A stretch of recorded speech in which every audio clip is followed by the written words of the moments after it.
Welcome everyone to our webinar on data-driven conversion strategies for collecting and nurturing leads in higher education. Whether you're joining us from home or the office, we are thrilled to have you here. Before we dive into and introduce our panelists, I just want to emphasize that the goal of today's session is to have a meaningful conversation across the industry and a collaborative learning experience for everyone. So please use the Q&A section, hit the button, ask questions, share your insights and perspectives. We have a dedicated time slot at the end for questions, but we'll also use this time throughout the webinar and we'll take some questions at the end of each section. So without further ado, let's get started with some introductions. I'll start with myself. For those that don't know me, my name is Tanya Raquette. I'm a vice president at FullFabric. I've been working in the higher ed industry for 15 years now, and I'm very passionate about higher ed. I'm lucky to work with hundreds of universities in their digital transformation efforts, specifically in lead generation, lead recruitment, and admission. So very happy to be here today and share some further insights with you. Pernilla. Yes, thank you, Tanya. Hi, everyone. My name is Pernilla Karlström, and I'm the CEO of House of Education. And I've been in the education industry for 7 years now. And before that, I spent almost 10 years in the gaming industry. And there I worked with marketing, CRM, and also game development. And it's from that time that I learned how to create these truly engaging digital experiences. And I focus a lot on collecting leads and collecting data and then making use of that data. Mariana. Thank you, Tanya. My name is Mariana. I'm from the marketing team at ESMT Berlin. I've been working with PR, social media, communication, and marketing overall for over 10 years. And I've been at ESMT for a little over a year.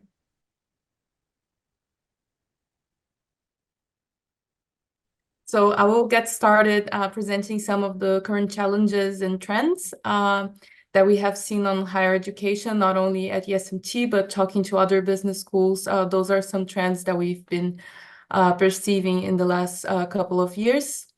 So the increase in competition in globalized market, and there's this concept of choice paradox. So when someone has too many choices, it can be overwhelming and it can be difficult to make a decision. And that's what we see nowadays in the higher ed scenario. So endless options, several different formats, location, duration, and topics. So if you're looking for a MBA or master's, can be really overwhelming receiving all this information and trying to make the right decision for you.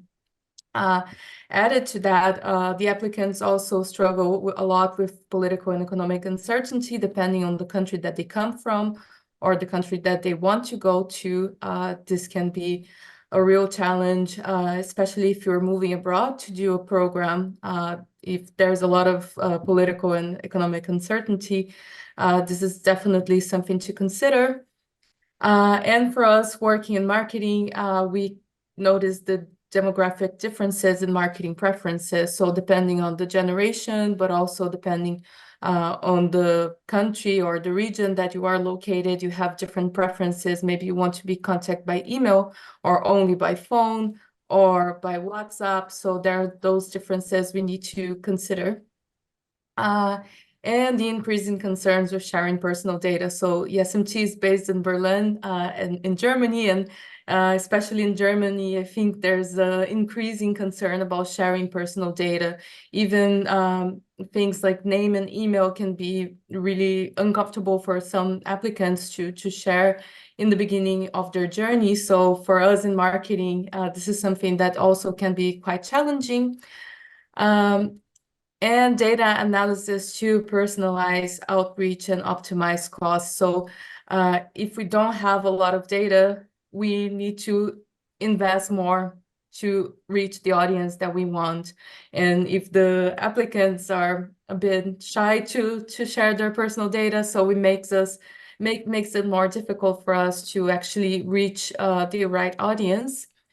And last but not least, the declining applicant rates and last-minute dropouts. So due to this several choices, economic uncertainty, it's not unusual to see applicants going to the final rounds, even enrolling sometimes, and then last minute something happens, personal, professionally, that they decide to drop out. So those are some of the current challenges that we are facing, I think, in marketing and recruitment for higher education. Absolutely. Thank you so much, Mariana. Any questions for Mariana, feel free to ask on a Q&A, and we'll address them as we go. Okay, then I go, or do you have questions? No? Yeah? You can go, Pernilla. Okay, thank you. Thank you, Tanya. Right. Wait, Yeah, I have a question. There's someone raised their hand. Can everyone please use the Q&A? That'll be great. If you just add the question on the chat, then we'll take it. It's a lot easier.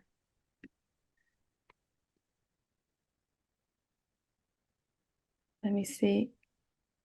Go ahead, Pernilla. If not, whoever raised their hands, we'll add them at the end during Q&A session. Okay. Great. Then I start. So, and I'll start from the beginning then, since in order to make your nurturing strategies work, you need to funnel in a lot of good leads and data, just like Mariana mentioned. And that's what I'll be talking about today. Because the more leads you funnel in, the more users you will have to speak to, obviously. And the more data you capture, the more effective you will be in that communication with those users. So, for example, with more data, you can, one, segment your users into groups. You can qualify them, you can disqualify them, you can have them in different buckets for this intake or for the coming intake, and handle them accordingly. And then number two, you can, of course, personalize your message a lot more, and so that the user feel like that you truly understand them, and then for them to feel like you are the relevant choice for them. So I will now spend about 8 minutes showing you how to get more leads from your marketing and how to collect a lot more data, and give you a few examples of what that data can tell you. So let's start with talking about generating leads. Right, yeah. So it's just a video representing a little bit what I hear from speaking to schools, that they are actively working on improving their marketing results. They do all these activities: branding, page speed on website, SEO optimization, ranking, so on. But it's all about the conversion rate. Because if you are measuring the effectiveness of your marketing by the number of queries or leads that come through it, you have to think about how to convert the traffic into lead. And I'm sure you have a lot of conversion activities in your marketing and in your website. This is the list of the most common ones. I'm sure brochure download is something that most of you have. Newsletter sign up, or offering webinars, and even apply now on your website. And the House Education Digital Advisor is one of those kind of lead capturing forms or activities. And you're skipping a bit faster now, Talia, but I just wanted to say that you shouldn't be choosing one or two of these lead capturing forms or activities. You should have a lot of them, because if you have many different CTAs, you will appeal to different audiences, prospects being in different stages of the decision funnel. So just to illustrate that, here's an example of 3 clients that we work with who have similar amount of traffic to the website. So the yellow is someone with 1 lead capturing form built by us. The red is someone with 2, and the blue is someone who has a lot of different concepts covering all the programs. So with this, I just want to illustrate that the more CTAs that you have, the wider audience you will be appealing to, and the more leads you will get. And just before I go into more insights about this user behavior, I just want to quickly show you what a digital advisor is, because I will come back to that a little bit. Right, so that you just saw what it looks like on Mariana's page for her MBA programs. It's a matching tool that is set out to answer your prospective students' big questions. So when they land on your website or interact with you in other channels, they come with the big questions, and this is what we set up to answer. So for instance, is the school right for me? Which program is right for me? Which study format is right for me? Or do I meet entry requirements before I start applying? So depending on where the user is in the decision phase, they will obviously have different questions they want answered, or reassurance if they already decided or have an idea of a university or program they intend to apply to. So for instance, I know I want to start an MBA, but which one is best given my interests, aspirations, and background? Yeah, so you can see here, no, sorry, go back. So as you can see here, the matching is built up a series of questions, and it's built up with a quite complex logic behind it. Now we have created this kind of context where people are motivated to give up a lot of information about themselves, because this information will be used in a very honest and trustworthy way to match them to a program. Yeah, and now you can see, sorry, yeah. So back to this user behavior of answering, having different questions that they want answers to. So here's an example. Somebody have two different formats for the one MBA program. So one is, do you meet the entry requirements for the MBA? And the other one is, which MBA study format is right for you? And it's only 5% who take both quizzes. So if you only would have had one of them, you would have missed out on almost half of the leads. You see what I mean? So even if you feel like the form is quite similar, the questions, people are lazy, they just want answers to the questions. So the more questions you can answer, the more leads you will get. Right, now let's move into the data collection aspect. So that you just saw, users are answering a lot of questions in order to get matched. So they tell you about their background, their education level, the motivation as to when and why to study. And every answer or alternative that they choose becomes a data point.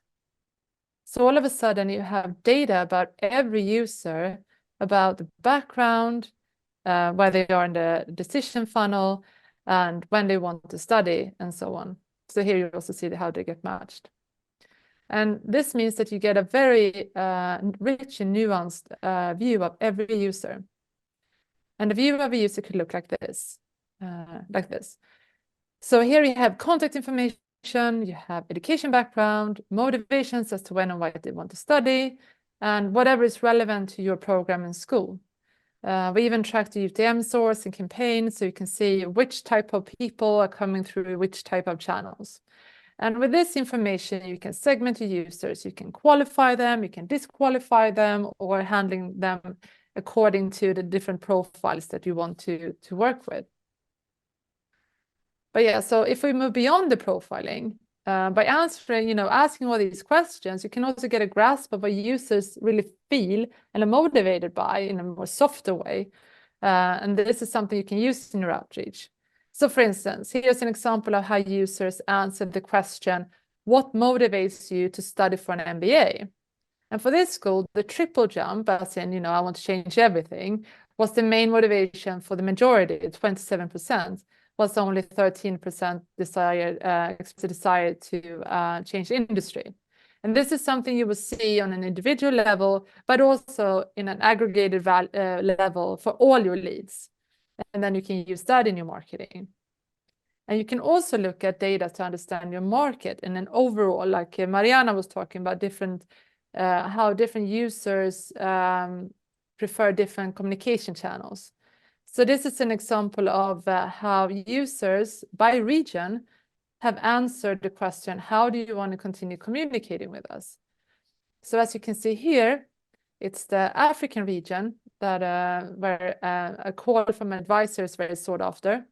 Whilst in Europe, they do not really want to get called, and they prefer independent research on your website. And you can also see that it's the Latin region that prefer your brochure. Yeah, so that's it. So to summarize what I talked about now, number one, to get more leads, offer more CTAs. Don't feel like they are cannibalizing on each other, because they're not really, just 5%, remember? So the more CTAs you have, the wider audience you're going to appeal to, and the more leads you're going to get, because prospects are in different stages of the decision making, and they have very individual different questions when they choose which program and school to study at. And answering these questions is a very efficient way to convert traffic to lead. Everybody wants to have answers, right?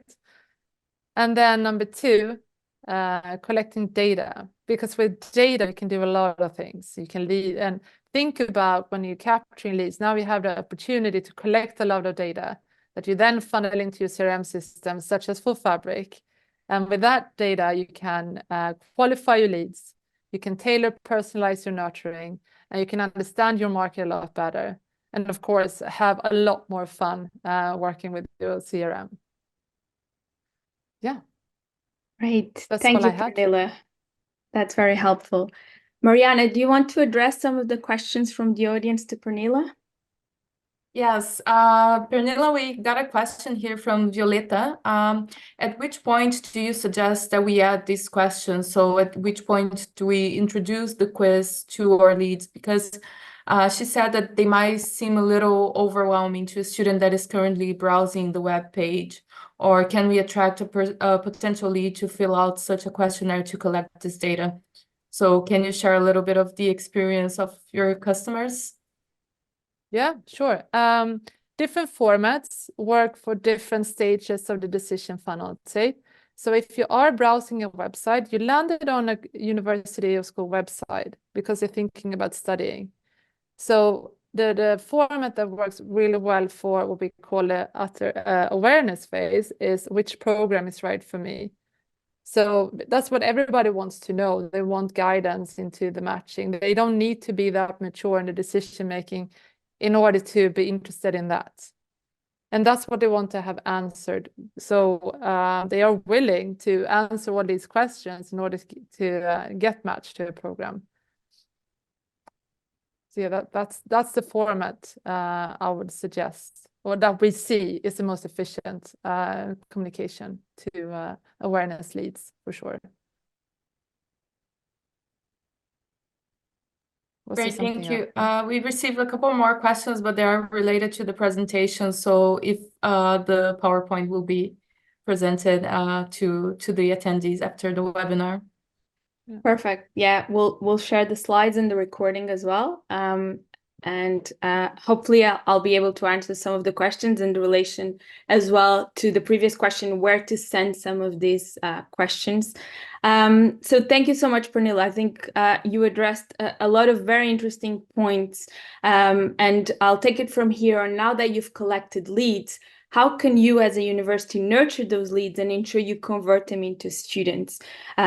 What I see is that a lot of times universities spend a lot of time and resources investing in driving people to the website. And so it's very important to use, as Pernilla said, as many call to actions as possible to ensure that you're addressing the different types of leads that you get on the website. Not everyone is ready to become a student straight away and click apply now. Some will be very cold and might need that reassurance on understanding which program is right. Others will know exactly what program they're interested in, and so they just want the brochure request. And so by having those call to actions, you make sure you're driving that lead, that website visit into a lead. But that's not enough. You also need to nurture throughout the whole process. Otherwise, you have what I call a leaky bucket, and it's a common term in marketing.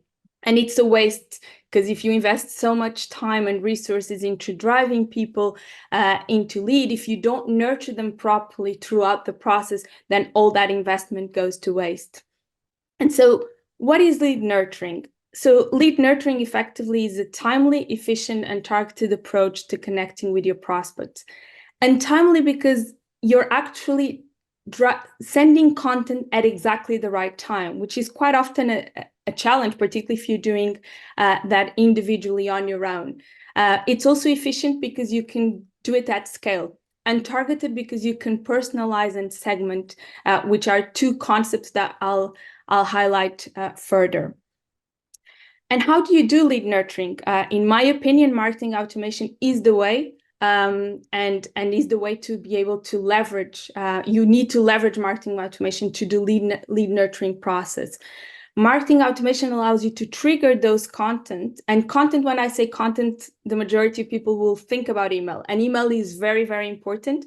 I think it's still a very interesting way to connect with students, but not the only way. So you'll see further down the presentation, when we talk about lead nurturing, is not just about email. It's about content on the portal, on the admissions portal, on the website, SMS, phone calls. So all these are actions. And so marketing automation allows you to create a sequence of actions that are triggered upon a specific action taken by the prospect. And that makes it very timely. To give the previous example that Pernilla gave on a quiz, which program is right for you? After that matching, for example, that person can enter a sequence with information about that particular program. So it's relevant, it's timely, and it's efficient. And overall, in other words, what we all want is to provide a human, helpful, and holistic approach in our communication. And so that's what marketing automation lead nurturing will be able to do. So in order to do an effective lead nurturing strategy, there are two key elements that I'll talk about today. One is segmentation, and the other one is personalization. Effectively, segmentation understands who you're targeting, and personalization is what content do you send to them. And so I'll go deeper into this one. So segmentation, very briefly, is the process of dividing your audience into distinct groups. And there's a million possibilities to do so. The more data you collect at the beginning, the better your segmentation can be. And we can segment based on demographic data, very simply, which country they're on, what age group they're at. So obviously this is a very simple way of segment, but also we can go further about their interest, which program of interest, for example, where they are in the journey, which life cycle stage. That's a very important part of segmentation. But even their behavior. What was the last touch point? When did they last log into an application portal, for example? The more information we have about the audience, the more context we have to be able to segment that properly. And the next one is personalization. I love this quote: when you speak to everyone, you speak to no one. And I think that's particularly relevant in higher ed. Today's students expect a level of personalization that resonate with their individual needs and interests. So by sending a newsletter, that's not enough. You're not going to be able to personalize the content to them. So delivering relevant content and message helps you build a stronger connection that will help them convert more. And so that's what we want, to increase that engagement. And personalization identifies what content to send and at which point. And I think the student journey is where you connect these two together. So it's essentially where we align the lead nurturing efforts at different stages of the journey. And so different content will be applicable into different areas of the journey. So I think the student journey and obviously different programs, for example, an MBA versus a bachelor, will have different types of stages of the journey. A short program, a micro-credential, doesn't need, for example, potentially an applicant interviewed or an applicant submitted, rejected, such as a degree program. So it's very important to adapt, and the student journey is not the same for everyone.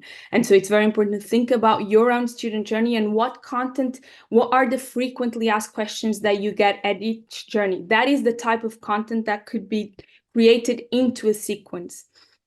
And so that's very important to think and plan ahead to think what content will you send at each stage of the journey.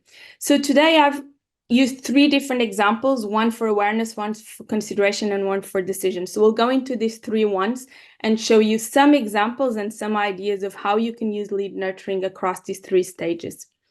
So using the awareness stage, so for example, someone that, so if we use, for example, the enrollment criteria as request brochure, so someone goes to the website, submits the brochure, that could be the enrollment criteria for awareness stage workflow.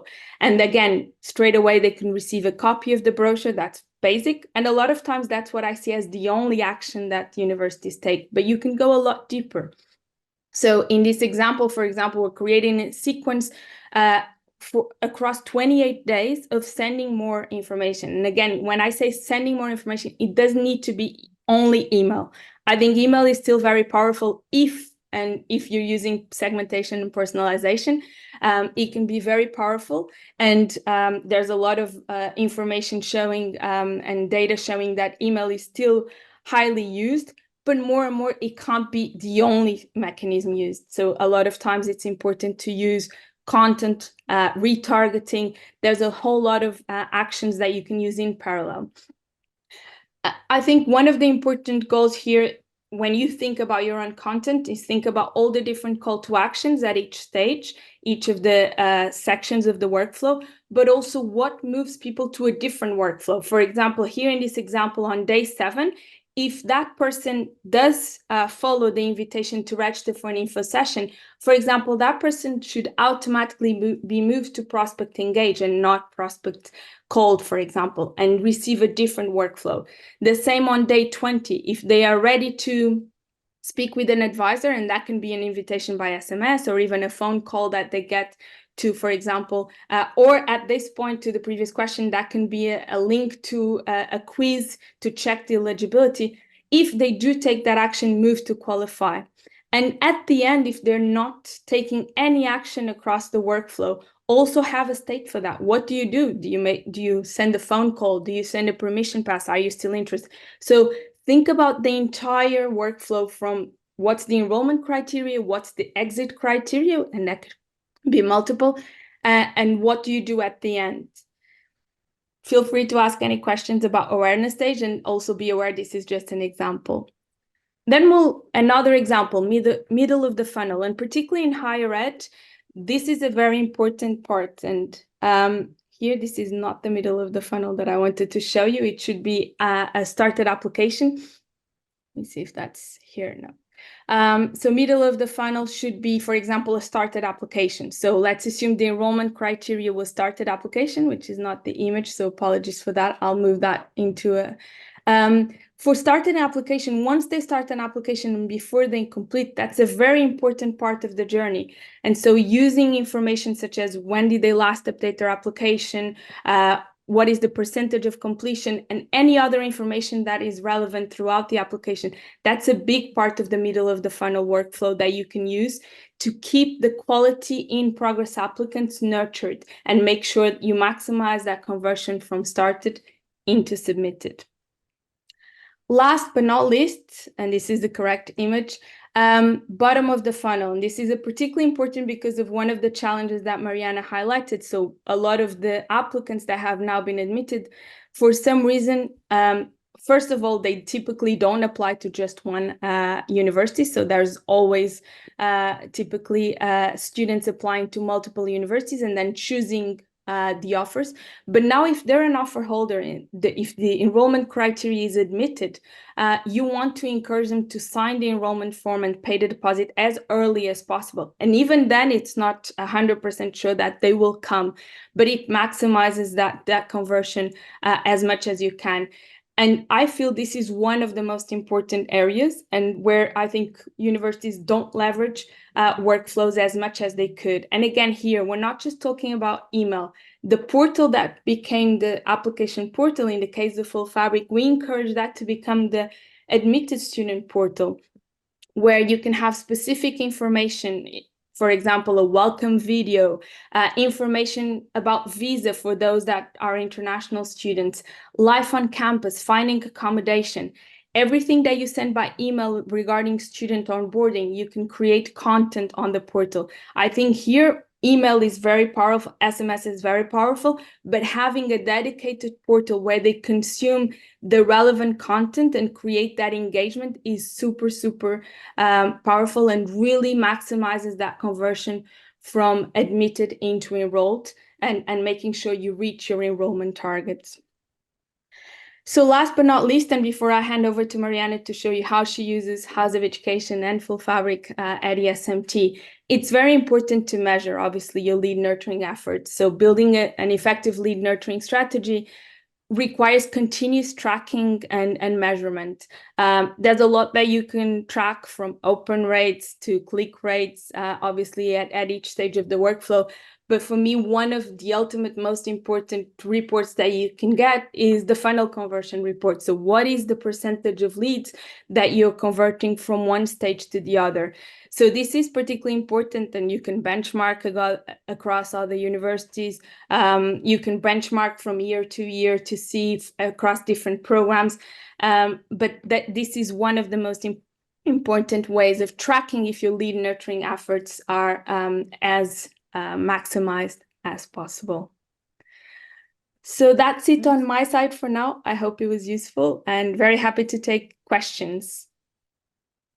Yeah, maybe I can read two questions. So I read half of Bishara here.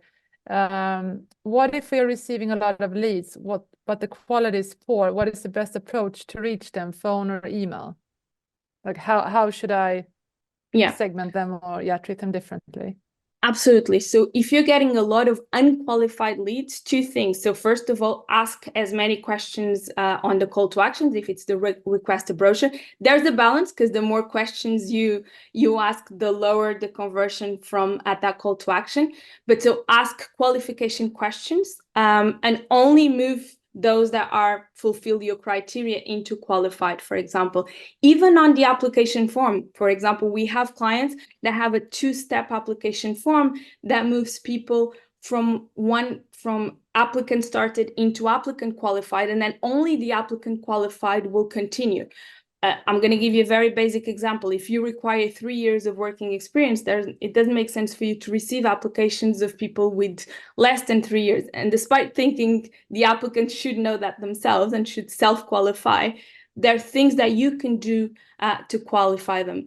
There's other call to actions, for example, assess your chances, eligibility forms that you can use as well, top and middle of the funnel, to ensure that you're only working with quality leads. So if you're getting a lot of unqualified leads, the workflow should be the call to action to qualify them as much as possible, and you're not obviously spending and wasting your time with those. Should we continue into Mariana's so we don't go over time? And then I save the rest of the questions to the general Q&A. Absolutely. Sounds good. So thank you very much for presenting Full Fabric and House of Education. Now we are going to go back to the challenges that we spoke about in the beginning, and I'm going to share a little bit of my experience using Full Fabric and House of Education to leverage these challenges. So first is differentiate clearly and personalize the experience. So as I said in the beginning, it's so overwhelming to research for the right business school or for the right school for you to do your master's or your MBA. So it helps a lot if the schools are very clear in their messaging, what they offer, what they don't offer, what is the focus, what are the topics, what are the features for each program. Then it makes it much easier for you to identify which option might be the right one for you. And target specific demographics with messaging tailored to their preferences. So for example, Pernilla shared that different regions have different preferences. And on the quiz that we have on our website, for example, we have as one of the last questions, how you would like to be communicated, or how do you like to be your next steps? And if the person, for example, says, I'm good for now, or I'll check the website, then we know that they don't want to be targeted with emails, with phone calls, or with any type of communication that is more direct to them. So we will just send them the information that they want, which is the website and the brochure, for example, if they want to receive the brochure. Or if they say, I want to talk to an advisor, we can use the email automation from Full Fabric to say, okay, if this person selected that they want to talk to an advisor, they will receive an email immediately after they submit the quiz with the option to book a personal consultation with one of our advisors. So then this way the person will receive the information that they want and that is relevant to them. And third, address uncertainties openly in communication, including students and alumni in the conversation. So Tanya also mentioned this in her presentation, but it's really important to include the experience of students and alumni to be really open and transparent about not only the highlights of the program and the good things, but also the challenges. For example, if it's too demanding, they know what to expect, for example, in terms of work commitment throughout the week for each program, if it's a full-time program or if it's a part-time program that they need to deal with in parallel with their work, for example. So set the expectations to the prospects and also creates more trust, because if you have the honest opinion of the students and alumni, they will know that they will be making the right choice. And data security and privacy, we receive a question about GDPR, for example.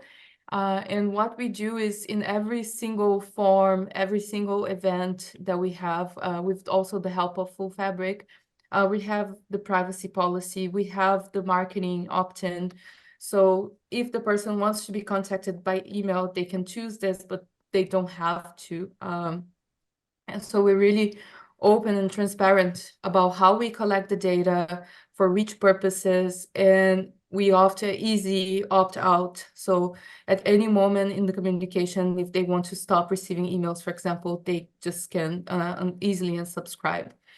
And focus on data-driven insights, not individual targeting. So for example, let's say if the person wants to change location and industry, we can create an automation that has a messaging that addresses that without being too straightforward about the individual targeting. And streamline the application process. So I think one of the things that it helps during the lead nurturing is to have an easy and clear application process that keeps the candidate engaged from enrollment until the class starts. So the recruitment and the marketing part doesn't stop once they submit the application, especially if they start, let's say, in the first round of application, and then there's this long period between being enrolled and actually the class starting. So we need to keep them feeling part of the community, receiving information that is relevant to them. And here's some of the tools that we use for lead generation and lead nurturing. So for lead generation, we do use the House of Education quiz, but also forms and events from Full Fabric. So we host webinars, in-person events, and we do all the lead generation using Full Fabric. And we also work with other affiliates for the lead generation. During the process of lead nurturing, we have email automation and email campaigns that we send to the prospects, and we try to do a personal messaging. So the House of Education quiz, for example, helps us with that, because we know what is relevant to them and what is not when we do the messaging. And with the enrolled students, we have student ambassadors. We have a student services team that will give support on finding an accommodation with any visa issues, and also events that enrolled students can join from the moment that they are accepted. Right, super useful, Mariana. Thank you for that. So let me check the Q&A and see. I'll redirect to some. So, okay, we've answered that. Where do you draw the line, Roxana? Very good question. Where do you draw the line between what is marketing responsibility and what is recruitment responsibility? A lot of that question also comes marketing responsibility. So it really depends on the structure of your team, in my opinion. But maybe I'll ask Mariana, because she's on the ESMT team. in your case, where do you draw the line between marketing and recruitment admissions responsibility? Yeah, this is a really good question, and I think there's no right answer to that because I've seen each university. I know some colleagues from other business schools, and each school just structures the way that it fits them best, I would say. So it depends on the size of your team, on how demanding it is. But at ESMT, we see the lead generation as something exclusively for marketing responsibility. The lead nurturing we do share with recruitment team and marketing team. So it's an effort, a joint effort that we do. So we basically work a bit more together, just sharing some of the responsibilities, seeing what can do what. And so it's really I would say organic how we divide the tasks, but I would say that from the moment that they are submitting the application and are enrolled, then this process of lead nurturing, or actually the student nurturing, because at this point they are enrolled students, then we leave it with recruitment and admissions.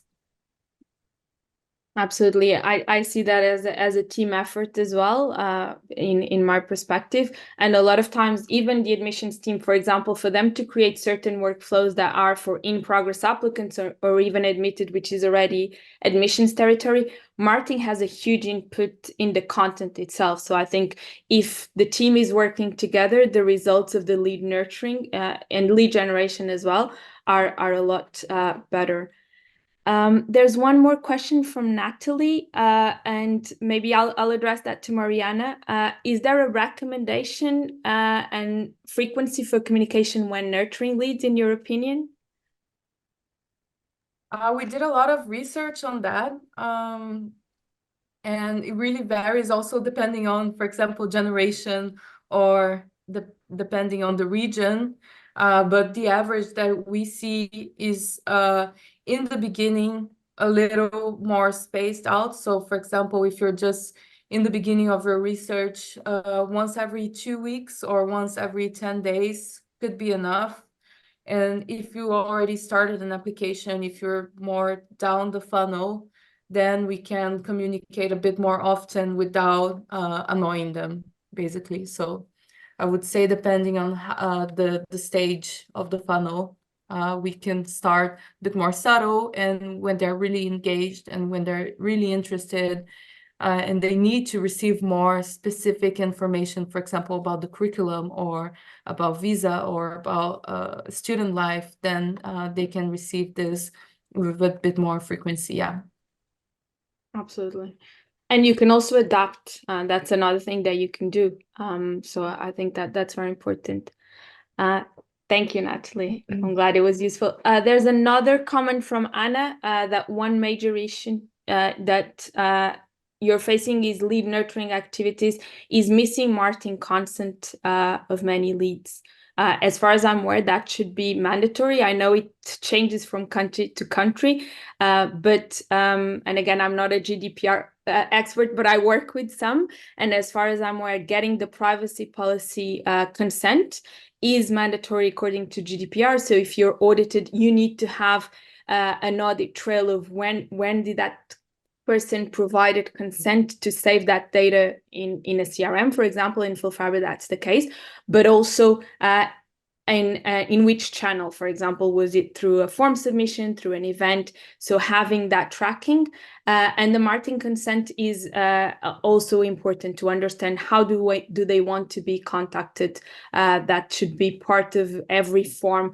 Pernilla, maybe one question to you. How do you do that in the quiz? That could be important. How do students provide their consent? It's on the form page, and after they answer all the questions and end up on the form to submit their email address and their name and phone number, depending on what information you want. Then we always have a tick box for agreeing to terms and conditions.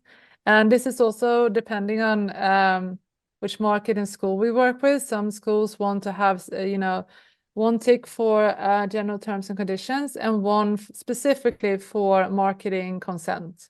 That hurts conversion because you have 2 tick boxes, but then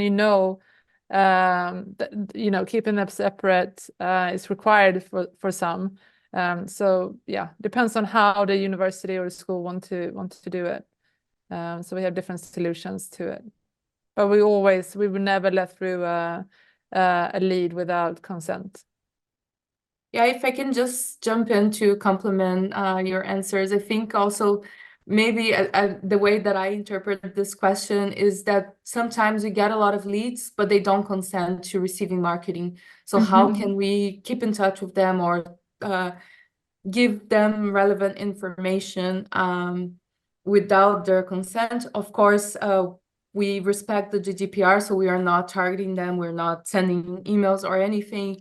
But what we do try to have at ESMT is providing useful content everywhere. So for example, on LinkedIn, on YouTube, on our website. So they don't receive anything, but if they are actively looking for information, we have a lot of resources available as well.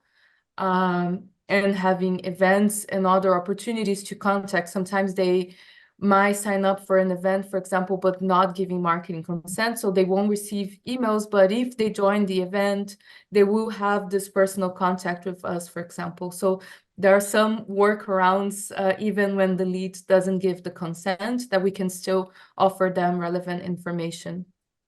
Yeah.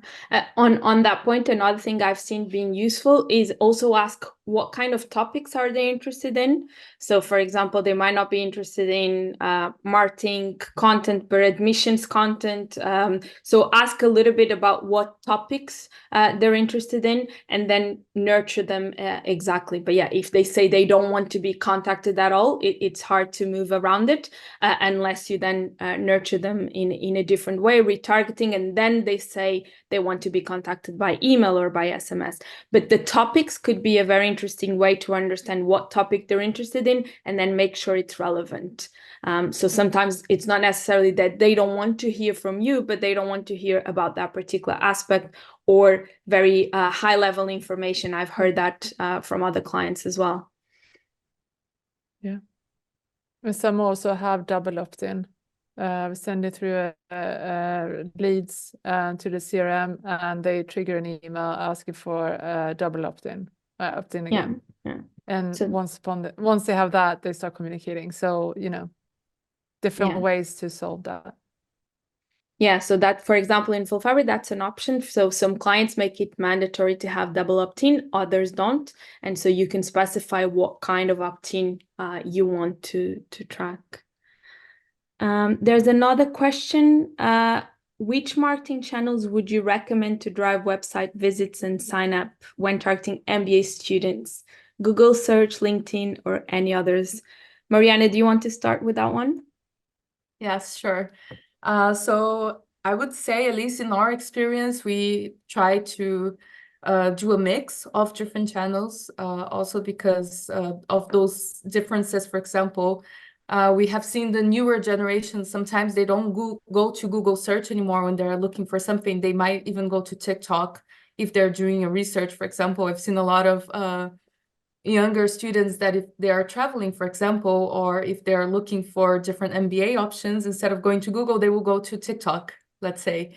And if we are dealing, for example, with executive MBA, then we see older, more experienced students that they might do their research on Google or on LinkedIn. So I would say a mix of different social media and channels. It's depending on your audience, on their countries as well, and the age and their interests. But I would say offering a mix of different places that you are and seeing what brings the best result and then adapting accordingly. Can I just add to that, because we run a bit of marketing? Yeah. Let's not forget Meta. Even for MBA programs, Facebook is working, just as long as you target properly. And like Marianne said, different markets, different channels. Twitter, or like X, formerly known as Twitter, work really well in the African region. So if you haven't tried that yet, I would strongly recommend you to test that channel for Africa. Yeah. Absolutely. Great.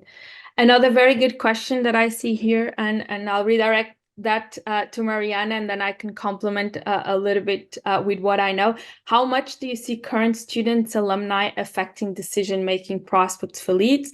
And do you believe implementing a tool on the website to connect prospective students with current students make a difference?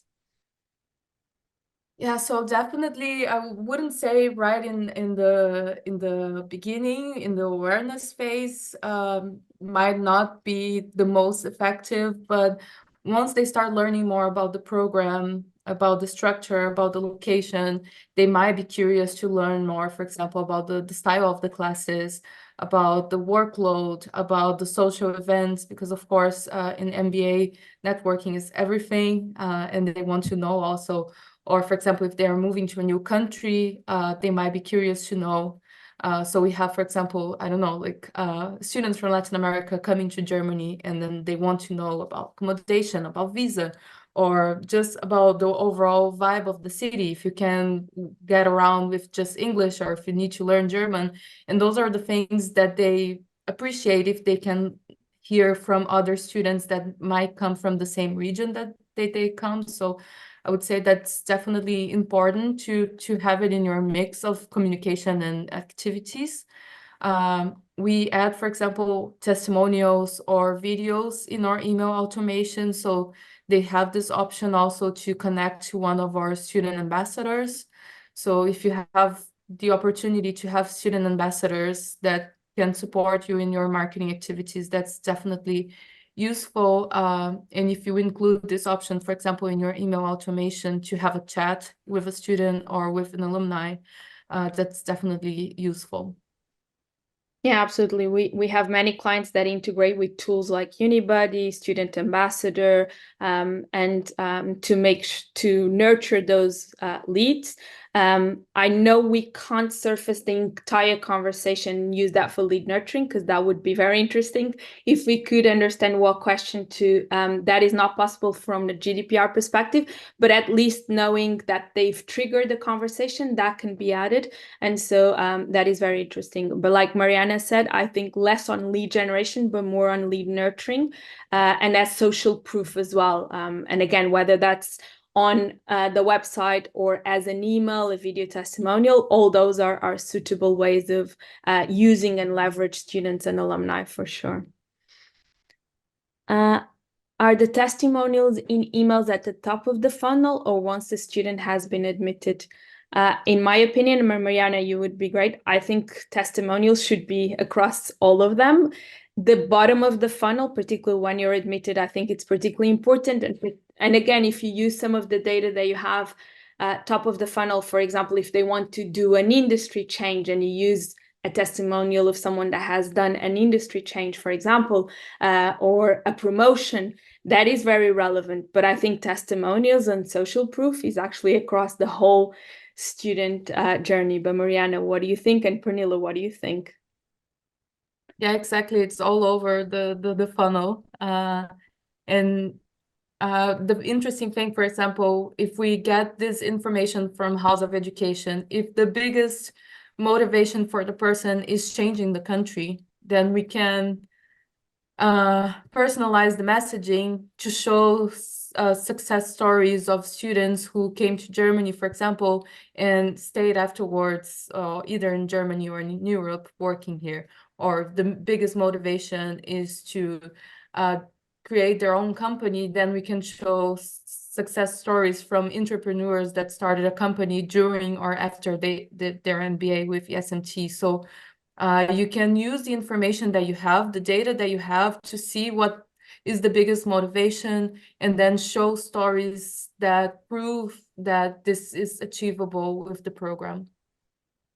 Absolutely. Yeah, I don't have much to add to that. I just, sending in information so you know how to tailor your communication with each lead after. Yeah. Right. Any other Is that it? Yeah. questions? anything else that you would like, feel free to send us an email as well. We will follow up with the survey. We would love to hear your input. What can we do better? I think both from Full Fabric perspective and House of Education perspective, we want to do more of this. And we really thank you, Mariana, for your insights from ESMT. I think that's part of what it's great about this industry is that there's competition, but there's also a lot of collaboration and we can all learn with each other. And so thank you a lot for your time, everyone. And please reach out and fill in the survey to let us know how we can improve these webinars, what other topics you would like to see as well. And we look forward to see you again. Yeah. Thank you. Thank you, everyone. Thank you very much. If you have any further questions to me as well, I'm on LinkedIn, so you can reach out to me as well on LinkedIn. My name is quite common, but if you type in my name plus ESMT, then it's very easy to find. Thank you very much. Thank you all, and thank you Thank for you. the feedback. There's lots of good comments now on the Yeah, Q&A very nice. saying the session was very informative. So really appreciate your feedback. Thank you so Yeah. much. Thank you. Thank you.